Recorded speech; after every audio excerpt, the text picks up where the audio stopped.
excited though, you know? Aw, well this is nice, and it's nice to see, like, Louise do some stuff, cause, like, it's been a minute, you know? Damn. Damn. Oh, see, there's a manipulation. Oh, I love that. I love her being manipulative. Like, I really like this, actually. Like, you know what I mean? I love her using her cuteness to get information, you know?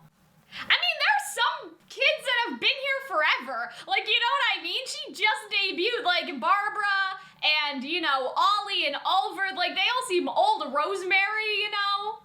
Yeah, like, you can't rush that. You're gonna be here for a while, sis. Uh-oh, she's not feeling well. That's not good. Maybe it's because of how frequently Lou is using her powers, you know? Yeah, she must be like a mess. Yeah, I was gonna say. Oh, I love her leaning up against the wall. Oh, damn. Mary Rose kind of seems a little, I don't want to say she's annoyed, but like, little annoyed. Damn, Jesus. Well, that's pointed. Wait, what about her soot power, bro? Damn. See, but did you poison your face on purpose, bitch? Like, you know what I mean? That's a little sus. Oh, Benjamin, you and your workout stuff in this random room in the hallway. Will we actually get to see this room at like a larger scale? Maybe there's more workout equipment. This could not be it. I will laugh all over again. Oh, so that's interesting. This is a Star Bears residential wing, so all of them live there. But like, the weight training equipment and nothing else in the room just fucking kills me. Oh God, I don't know, I can't tell if he's annoyed or not. Oh dear. That would be bad. Okay, thanks, Benjamin. Like, you know what I mean? Like, what kind of answer is that? Yeah, exactly, bro. That's what I was thinking. Yeah, what is the issue, sir? Can you... Oh. So she should work out? With him? Are they gonna do push? Oh, poor this is so bad, no! Oh man, that's me though. That's me at school, man. Maybe they have like a connection. Like if one of them does it, the other one will also be able to do better. Like, you know what I mean? I wonder if that's like metaphorical or like literal, you know?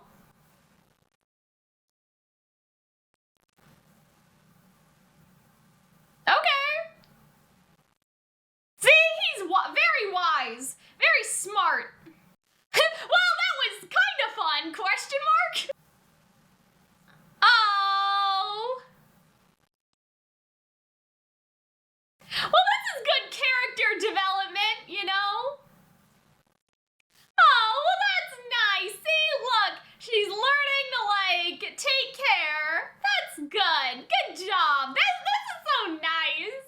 What a nice little scene with them. Oh, hello, Patrick. Yup, always, all the time. It do be like that, you know? Damn, Jesus. Well, thanks, Ricky. Jesus, that's not nice. Oh, okay. I like this episode. I like going around and talking to people, you know? I think it's nice. Damn, see? Oh my God. Yeah, that's what I'm saying, bro. Yeah. That makes sense. Oh God. Ricky is like, they have no ambition. Yeah, what happened, by the way? Oh, why? I think it's about the wedding. I don't think that you can just propose to someone. I think you may need permission or something. Like, you can't just do that. Damn! Oh, no! What? As punishment? But why? For what? He didn't do anything. Like, you know what I mean? Like, oh God. He didn't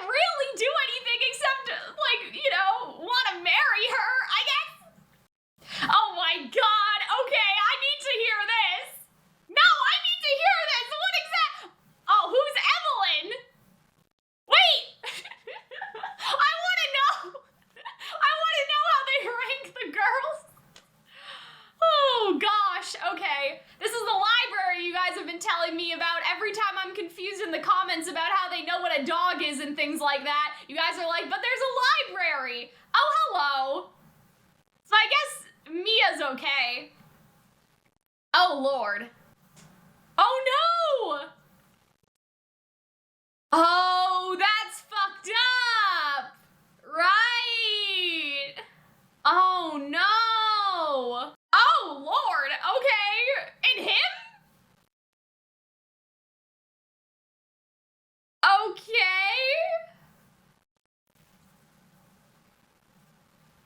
Oh, wait, but that's not how he's supposed to talk! Oh, no!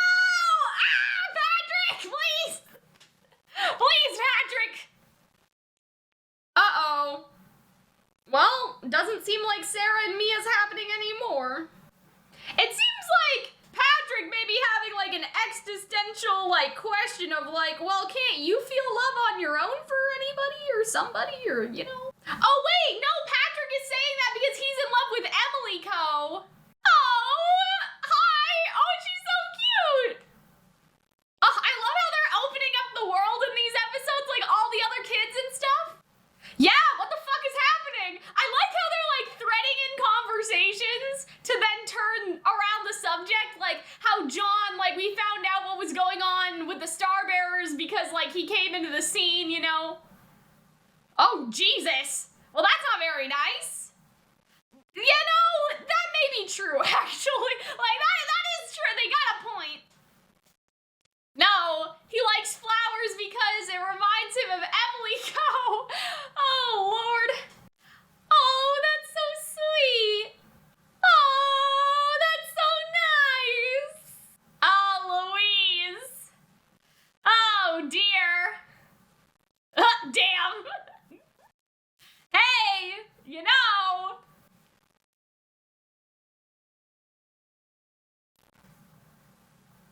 Oh, but he doesn't. He likes Emilico.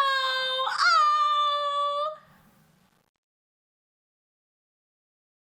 Oh. Oh my God! What if he gives me the flower? I will fucking cry, please. That would be so cute.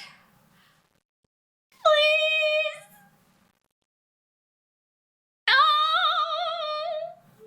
Oh. Yes! See? Oh my God, this is so cute! Oh no! Oh no! But this is like so cute! Ah! I knew it! Oh my God! I knew it though! I knew it! Oh my God, now I've hurt myself! Oh man! And help Kate? Oh no! That's so depressing! I hate it here. Well, because it would get him in trouble and them in trouble and everyone would be in trouble, bro! Oh my God! Why would they do this? Okay. Well, you know, that's good.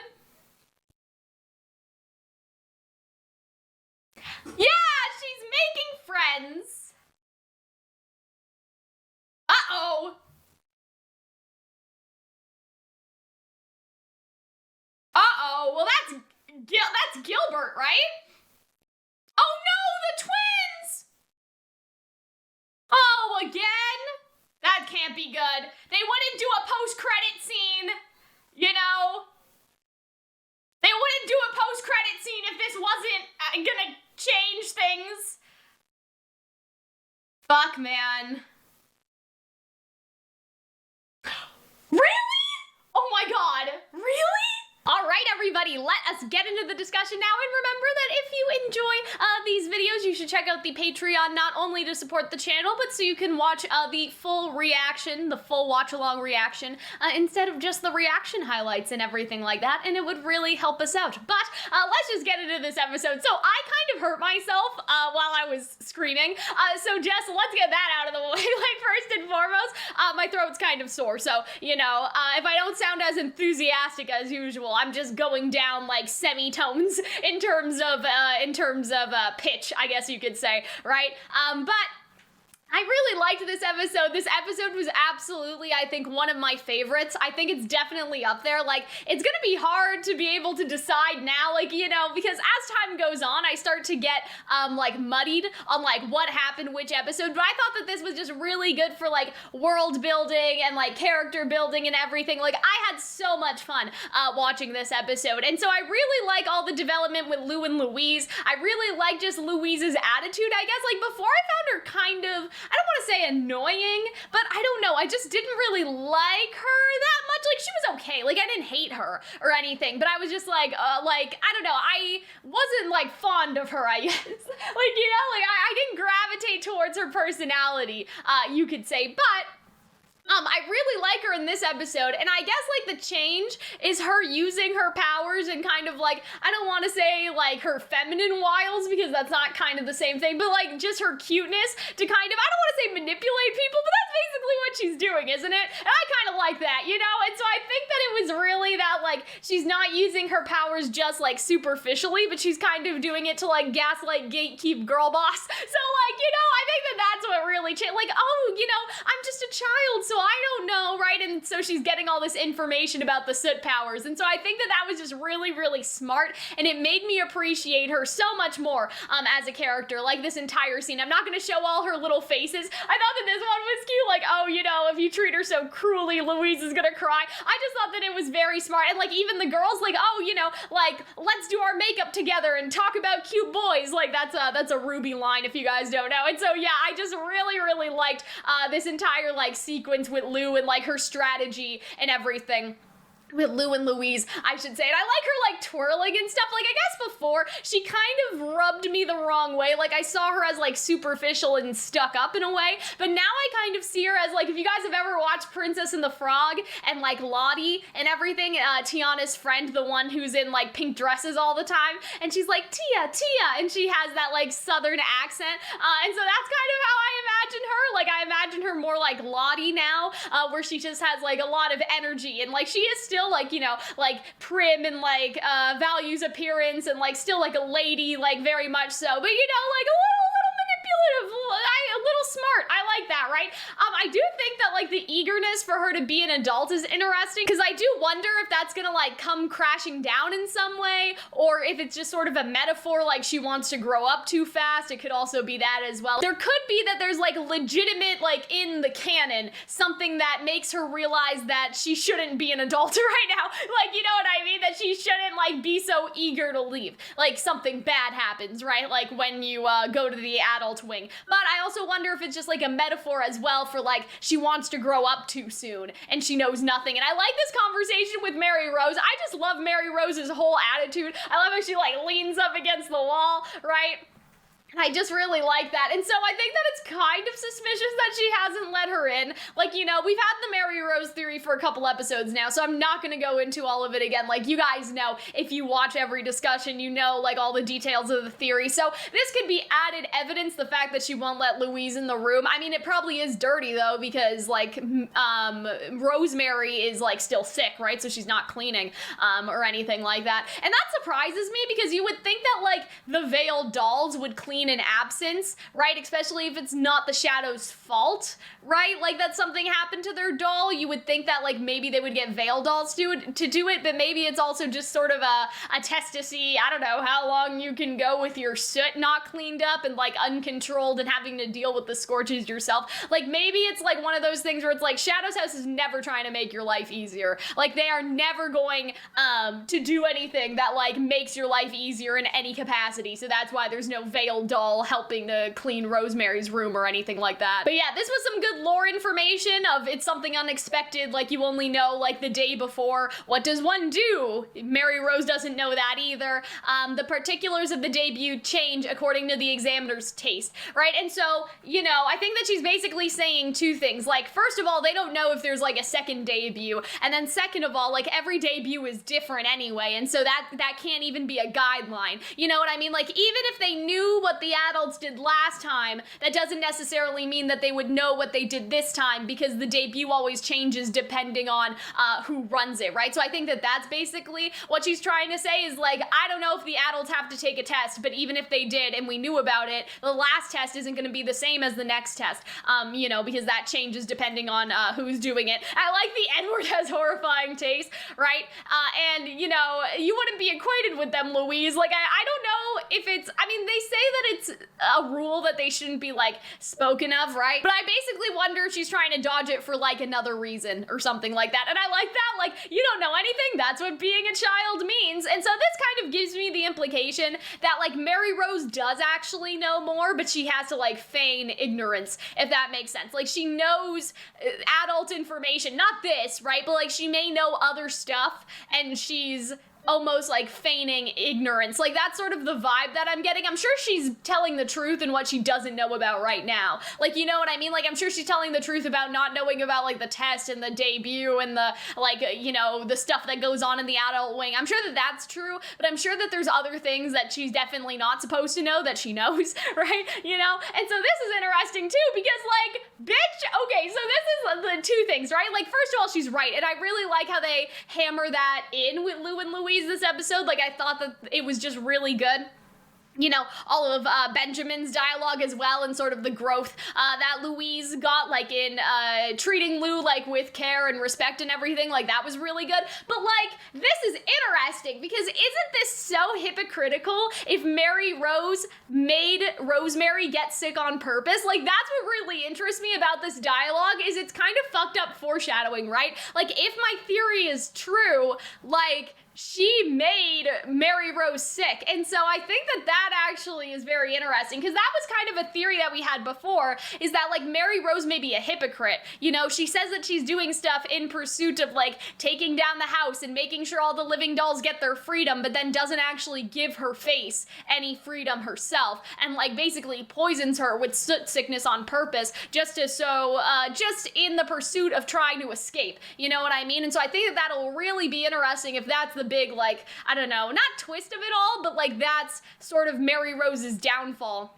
Is that she says that she's doing this for the house, but at the same time, she's a hypocrite in of itself. Or maybe she's saying that because she didn't want to have to do that to Rosemary, but she had to in order for the success of the plan. Like, maybe she's remorseful about it. But I don't know. I don't know how I see her yet. It's gonna be interesting to see, like, if I'm right and she is, and then, like, what her thought process is. Like, is she a hypocrite? Is it the ends justify the means, or is it something entirely different? You know what I mean? Yeah, so when it comes to these two, like, this room will never cease to, like, just make me laugh. I just think that it's funny how it's like there seems to be a locker, right? But, like, this is the only piece of gym equipment, which I guess makes sense because it's Ollie's invention, right? They don't have, like, modern gym stuff. This is probably, like, the first of its kind or something. But yeah, like, I don't know what to think about Benjamin yet. Like, he seems sort of like a loner or something, but he seems more like a loner because people are too scared of him to talk to him, not because he's actually mean.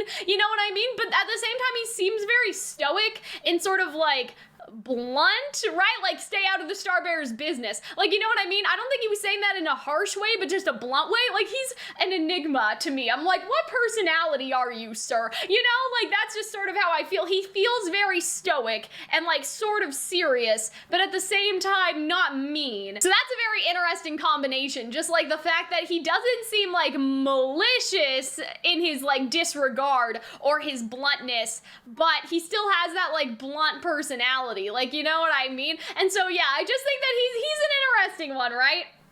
And I just really like their conversation. And see, okay, so I think that this may be two things, right? Like, first of all, they seem to do very good when they were fighting the Scorches. So, like, if something bad did happen and they were sent to the soot pipes, it seems like maybe that they could fare better against whatever was there. And so I wonder if, like, that's sort of the vibe. Like, you know what I mean? Is that Benjamin wants to be strong, so in case something happens to them, they're able to, like, overcome it. Even if they got an invitation to be an adult and there was some sort of test, they need to make sure that they're strong enough to, you know, beat the Scorches and pass that test and everything. And I also wonder if it's kind of twofold, because like he cares so much about like the children in the wing or something. Like maybe we'll find out he has a soft side to him, and that like he sees everybody as like his little siblings, and so he tries to grow strong in order to like defend them against the Scorches. I don't know, but yeah, that was just something that I was thinking about. They focus on his muscles a lot, and I'm not sure why. I do think it's interesting just because, like, they said that Benjamin had high soot output, right?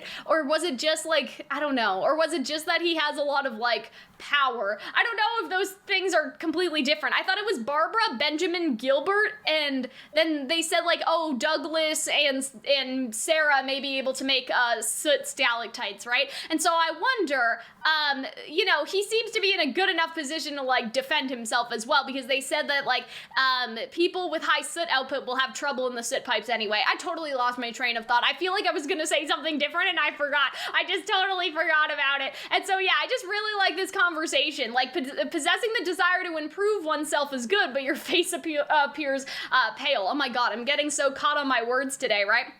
But I just really like the wisdom that he's able to give her. Oh, what I was going to say is, why doesn't he do this in the soot output room? Because they keep focusing on his muscles, and like as he's expelling energy, there's like a little like twinge of soot and everything. So I wonder like why doesn't he work out in there to like get all the soot out? Or maybe it's just not a meaningful amount. I think that that's actually what I was gonna say. But yeah, I thought that the push-up scene was really funny. I love the look on their face. I'm like, bitch, you don't even know what you're in for. And I like that we saw more of the I don't know what to call it, like the mimicking this episode, just because like they usually don't do that unless they're in the presence of like the Star Bearer or like the other kids. Like they don't do that in their own you know, in their own rooms, and they don't do that like when it's just them and they're comfortable and they know that nobody's gonna tell on them, like, you know what I mean? So that was nice to see the mimicking really come back this episode. But yeah, this push-up scene was so funny, and I'm like, damn, that's me. I've been doing push-ups for a year at school and it's still me, you know?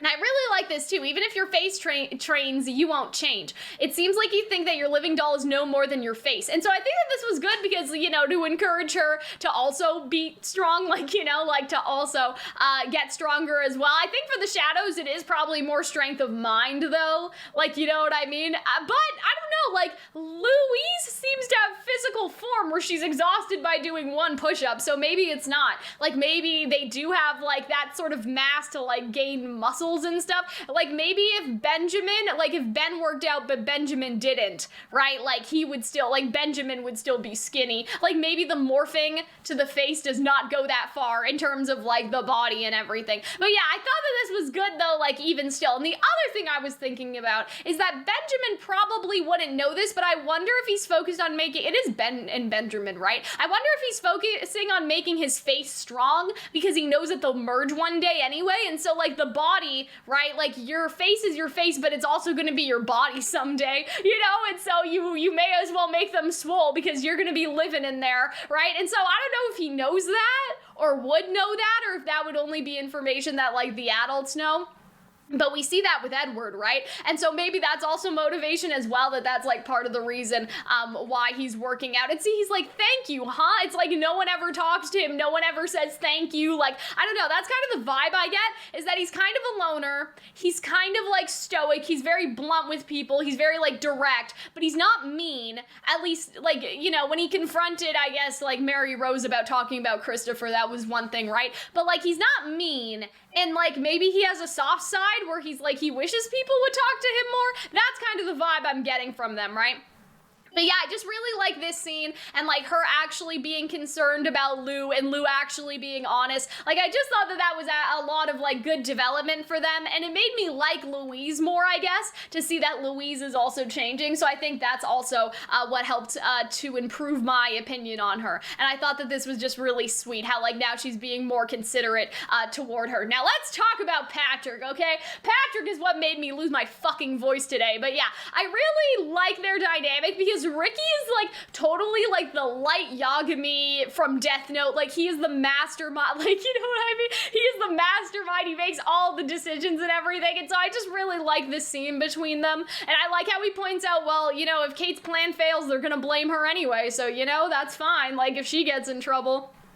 right? But I just love how, like, strategic Ricky is and kind of cutthroat. And I like how in this scene, he says something that's like, yeah, these guys have no ambition. Like, you know, we're not gonna get any help from them. Like, not like literal help, but I mean like, yeah, they're not gonna be useful. Like, even though there are team leaders, they're just kind of like, they're mid, you know, they're like lukewarm. They don't really seem to have enough ambition. Not to be an adult per se, but to be like the best adult. Because they definitely want to be adults, but they're like, oh, you know, keep your head down, like, don't, like, make yourself noticed. And I feel like that, like, on one hand, that is probably true, but on the other hand, I don't know, like, I feel like to be an adult, you at least have to, like, stand out a little bit, just not for the wrong reasons, and so they may be taking it the wrong way, but it depends on how the adult house worked, because when we saw the adults, they all seemed pretty, like, I don't know how to explain it. They all seemed pretty in charge, right? They all had their own personality and their own opinions and their own, like, strategies and stuff, and during the debut, they had a lot of, like, commentary and things, and so I just feel like that, like, the strategy of the boys, it may not go well, because even though you need obedience, you can't be obedient to the point of, like, not doing anything, like, because then you're not offering anything to the house if you're just, like, going with the flow of stuff. You need to innovate. You need to provide new ideas. Also, I feel like that we should make a list eventually. I'm sure that there already is one of everyone in the house. So Randall apparently has no peers left. Cynthia and Rebecca, they seem to talk about as if they're alive, right? So that's good. It does seem that one loses one's peers, which that was pretty fucked up. The trick is not to stand out and not to disobey it. I'm like, I don't know if that's what the trick is. You know, like, I think to an extent, yes, but I don't think that that's gonna win you a lot of, like, favors. And I really like this, that they're kind of foreshadowing the fact that, like, Rosemary and Barbara debuted together. Obviously, we saw the flashbacks, so we kind of already got that vibe. And, like, what could have pulled them apart? And they're, like, so not friends now. But we've talked about that before, of course. And so I like this guy. You know, he's like, it's nice to have people older because, you know, it kind of freaks me out that I haven't gotten an invitation yet. And, you know, I don't need to be freaked out if she doesn't have one. And so I think that that's, you know, that was really good logic there. I like that little conversation. But yeah, I just really like this, and I love Ricky's face here. He's, like, looking down on them. He's like, these people will never achieve greatness, not the greatness I want, because they're like, you know, don't stand out. Don't disobey is obviously, like, that's a good rule, right? But, like, still, like, you know what I mean? Like, the don't stand out. Like, you kind of have to stand out, though, to an extent, right? And so, yeah, so Susanna, Gilbert, the research team, and so this is stuff that I kind of already figured just by their appearance, and so I guess the children's wing is really like the teenage children's wing, right? Because like Gilbert and like Susanna, especially more Gilbert, like I don't know, like he looks like really old, so I would guess that they're probably nearing like 19, 18, like I don't know if the cutoff is straight like 18, but at max I think it would be like 24 or something, I don't know, like, and so I feel like that, like, that's sort of like they're the oldest and they're supposed to be teenagers is the implication. And like Oliver, I feel like maybe he's like 16, like with them 17, 18, like, you know what I mean? Like, I don't know, like 16, 17, 18, like I'm just sort of like spitballing ages and stuff. I forget that sometimes that like Emilico, like, and them, like they are still, I'm pretty sure they're probably around like 12 or something. They're probably like 12, 13, 14, and like they're like preteen age and everything. Marriage, John. So basically what they're saying is like you can petition to get married, right? But you have to petition for it and you're going around telling everyone you're engaged, which is like super like not allowed, buddy. Like, you know what I mean? You haven't like petitioned for marriage, so don't get this idea that you can make yourself engaged to Kate without our permission. That's kind of the vibe I'm getting, even though that's not exactly what they said. I think that that's basically what they mean though. Like you have to have permission to petition someone to get married. And so like by saying that you're already engaged without permission, you're going against, it's like you don't like recognize the Shadows House system and like its rules. Like it's a form of disobedience. It's like you can't get engaged if, you know, unless we say that you can, right? Like I think that that's basically the idea. Like you can't just get engaged. You just can't get married. Okay, you need our permission, right? And that makes people want to fall in line because they can't do whatever they want. They always need permission for everything, right? And so I thought that that was sort of interesting, right? Because he's like, it doesn't make any sense. Like, if two people love each other, they should just be married. I feel like that's kind of John's attitude, is he's like, I don't get it. Like, you know what I mean? If people like each other, they should just be able to say that they're engaged, right? Or whatever. Like, and so the Star Bearers are like, yeah, you can't do that. You need our permission first. And I like this. This was just a cute little scene. I won't show too much of it, but I just like how it's like, yes, like this guy's like, oh yes, first place is Evelyn, and this guy's like, like, I like that. We'll have to go see who Evelyn is, and see if that's, I don't know, if I can see that being true. Like, I'm like, I have no idea. I know that there's already a map. Like, I'm pretty sure that there's a diagram of all the children currently in the house somewhere on the internet. I may look at that now that we're meeting more characters. I don't think it would be that much of a spoiler, right? But yeah, I really like this scene with, like, Mia and everything, because Mia probably has, like, the same, or I guess Sarah, I should say. Sarah has the same, like, amount of ambition as, like, Ricky, but then Patrick completely fucks it up, and it's just so good. And so, yeah, their little conversation here, it's not like that, it's not that serious, but we do see this girl again, right? The girl that I keep talking about, how I really like her hair. And I think we've seen that boy in the background before. This girl, I'm not sure, the one in the teal, but yeah, it's nice to see more background characters, and I feel like I should, like, try to get a list or something like that, like, you know what I mean? I think it's kind of weird how, like, the shadow is sitting, but then, like, she's not sitting, she's just, like, looking over, and I wonder if they're not allowed to sit, or if it's just, like, happenstance, I don't know, like, the composition of the scene or something, because I swear that Kate and Emilico and Sarah and Mia, they were reading together, and they were both like this, like, like, one time they were both like that. Anyway, and so yeah, I just really like their conversation with Sarah here, and I like, well, first of all, that's good that she explains this, right? If somebody petitions for marriage and one of the pair ends up being dealt with, they become the subject of derision. So that's kind of fucked up, right? Because, like, nobody will want to marry you after that. You're like a pariah or something, right? And so, Sarah actually seems to be like, well, of course I have ideas, like, you, right? And I didn't really expect that, because I didn't know that she had really taken any notice to Patrick, right? And so, but he fucks it up, and, like, I feel like that she's like, you know what? The people in well, you know what it is, okay? It's the fact that she debuted, her peer is Douglas, but I think it's just Douglas. He's the only one left over, right? And so she's like, well, fuck. Okay, the other guys, they're older, and they debuted with other people, so they're probably closer to those people, right? Like, those two guys in the last scene, they debuted with, like, Cynthia and, like, whatever the other girl's name was, right? And so they're probably, like, better acquainted and better friends. So I think that what Mia's, or I guess Sarah's thought process was like, okay, well, the only one in my generation is fucking Douglas, and Douglas threw Mia in front of, like, and got her scorched, right? I'm sure maybe they talked about that, I don't know. But either way, I don't think that she finds Douglas very suitable, right? So now, instead of, like, going up, because the other boys have people in their debut generation, right, that they're probably friends with or interested in romantically, she's going down, right? She's going to, like, the generation below her, which is, in this case, like, Ricky, Patrick, and, like, everything like that, right? And so that's what made this scene kind of funny, too, is, like, she's like, okay, like, Ricky's face is pleasing, he has confidence, or I guess Patrick's face, and that's the problem, is that, like, Patrick's like, do you mean Ricky? And you see the look on Ricky's face, and he's like, what the fuck is he talking about, right? Because Patrick likes Emilico, but not Kate. And so he's thinking, oh, so you don't like me, you like Ricky, right? Like, oh, Sarah, you don't like me, you like Ricky, just how I don't like Kate, you like Emilico. Right? Like, he's thinking that everybody thinks like him, but then he realizes that, like, he says something taboo, right? Complimenting your face is the same as complimenting you, isn't it? But it's not, at least not for Patrick, right? Because he likes Emilico, but Emilico and Kate are, like, entirely different. So I thought that scene was just so funny, because it's like, grow up, right? And so, like, Sarah, she shot her shot. She tried to go down, like, she tried to, like, look at the generation below her to find a partner for marriage, and then she looked, and, he was too childish, basically, right? And so I just found that, like, kind of amusing, that she's like, grow up, and I'm like, what did you expect? He just got here, right?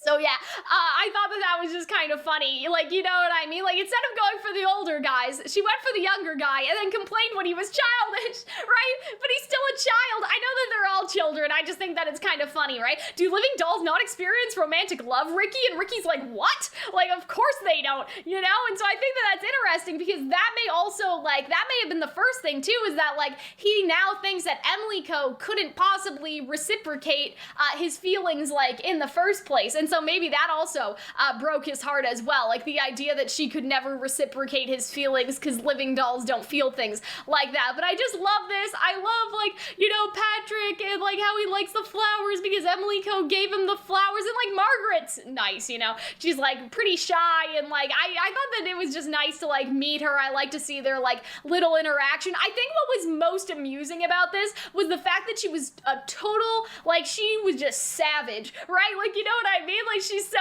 like, timid, and then she's like, yeah, worried they'll come back. Like, you know what I mean? Like, she's not worried for their safety. She's like, yeah, like, you know, it reminds me of that scene in Anastasia where she's like, oh yeah, I'm grateful to get away, right? When she's talking to the orphanage lady, it kind of reminds me of that. Like, she seems like such a nice girl, but she has a point though, because, like, they are bad, right? You can wish bad things to happen to bad people, right? There's, well, you know, like, in terms of fiction, there's nothing wrong with that. Like, I don't hold it against her, you know what I mean? I'm not saying she's a bad person because she wishes bad things to happen to the twins, because they are kind of bad, but it just surprised me.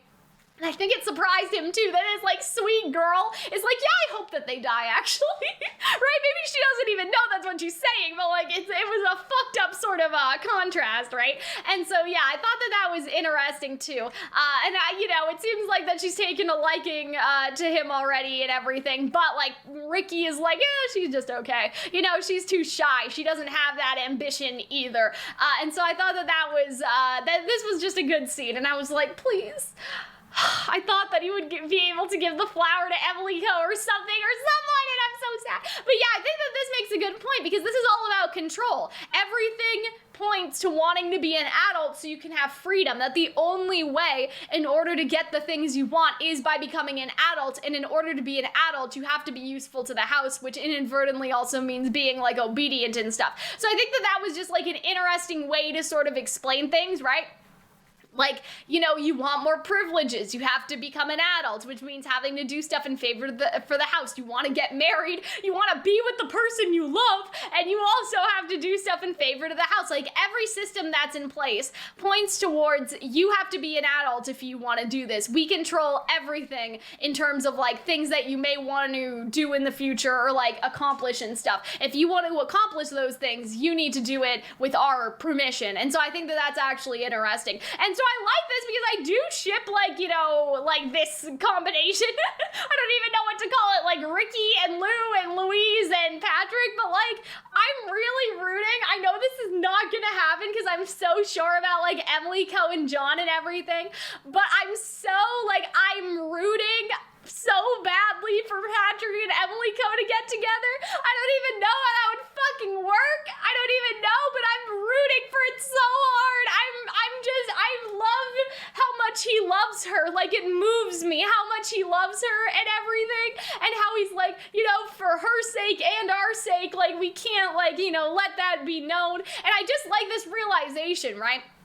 Like, that Kate and Emilico are different. Because of Emilico, Patrick learned that living dolls have their own inner aspects, right? So I don't think that Patrick will be very surprised that Emilico and, like, everybody else is a human when Kate finally tells them. I'm sure that they'll just, you know, they'll kind of have realized it by now, because he's already verbalizing that idea, but it's just not put into words yet. And I think that this is just so sweet. This was such a sweet scene, and I'm so sad because I just want them to be together, right? And I'm like, I don't even know how this would work.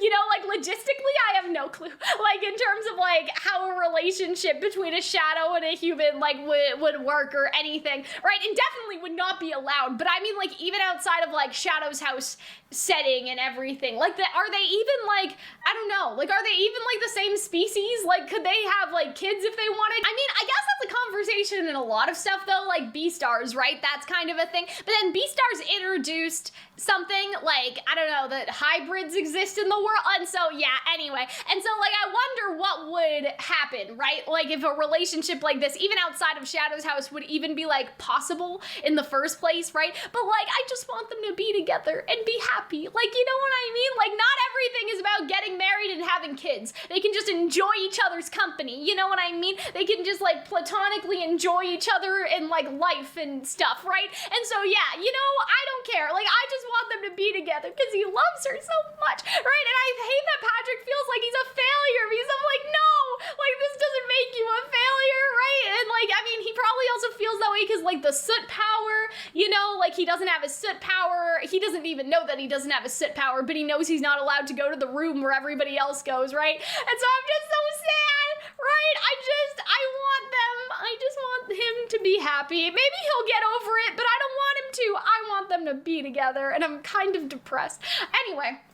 Yeah, so this scene was kind of fucked up because they actually did a post-credit scene this week. And I think that what's interesting about this is I think that this is to kind of lead us into, like, stage 3, I guess, of this season and sort of like a tonal shift and everything. I feel like that definitely one of the girls are going to die. I feel like they wouldn't make this a post-credit scene unless they were in, like, a dire situation because we've seen this, right? Like, feasibly, we have seen this happen already. This should come as a surprise to no one. You know what I mean? Because we saw them being, like, brought in before to get, like, waterboarded as usual, right? And so, like, Emilico and Kate seem to be surprised again, but they've seen this before, and the audience has seen this before, so there's no real reason, unless there's gonna be some sort of update in terms of what is happening with those two. So I do think that one of them may actually die next episode, and I feel like that'll be, like, Act 3 start. Like, the season hasn't exactly been broken up in that way, but, like, that's kind of how I see things. Like, this is the next stage, you know? Like, we've done all this information collecting, if you want to call it that, and now, like, we're getting to all the reveals, like, who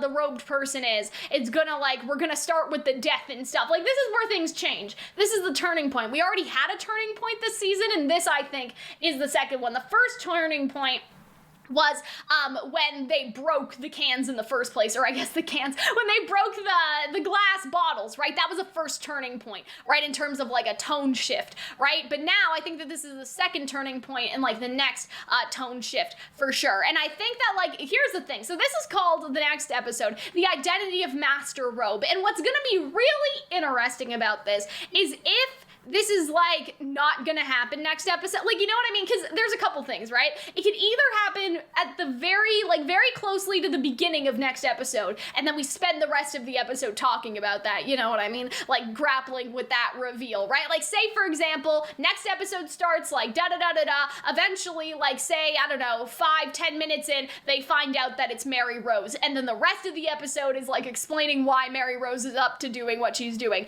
The second option is that it happens at the very end of next episode, and that's, like, the cliffhanger, and then it won't be until episode 9, we're on 7, it won't be until the next episode after this one that we actually find out what's going on, right? Or we could not find out at all.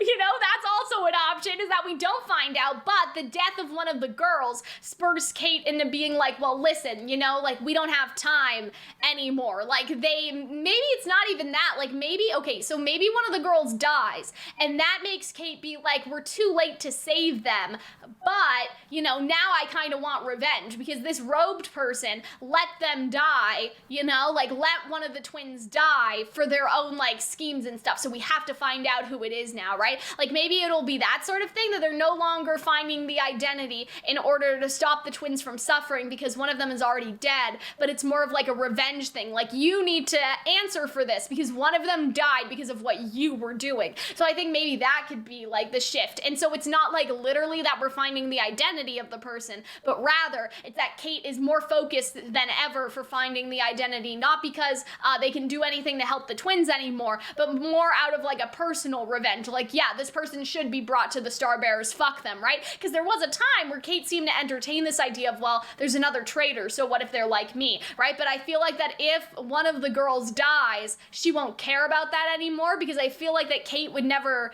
kill someone in order to go with her plan. Like, you know what I mean? I feel like that Kate would not pursue, like, killing, or, like, a plan where someone could die innocently, right? Because the twins were controlled. And so I feel like that may be the thing. It's like, even if they are going against Shadow's house, like, I can't allow this to happen. Like, this is fucked up. So that could be it. But yeah, I hope that you guys enjoyed the discussion for this episode. Thank you for attending Calxiyn's Royal Court. Sorry, I was a little bit, again, my throat hurts. I was tripping over my words a little bit, but we got there, and I hope you guys had fun. Remember to check out the Patreon if you want to support us, support these videos. It is always appreciated, very helpful, and everything like that. And I will see you next week. Bye, everyone.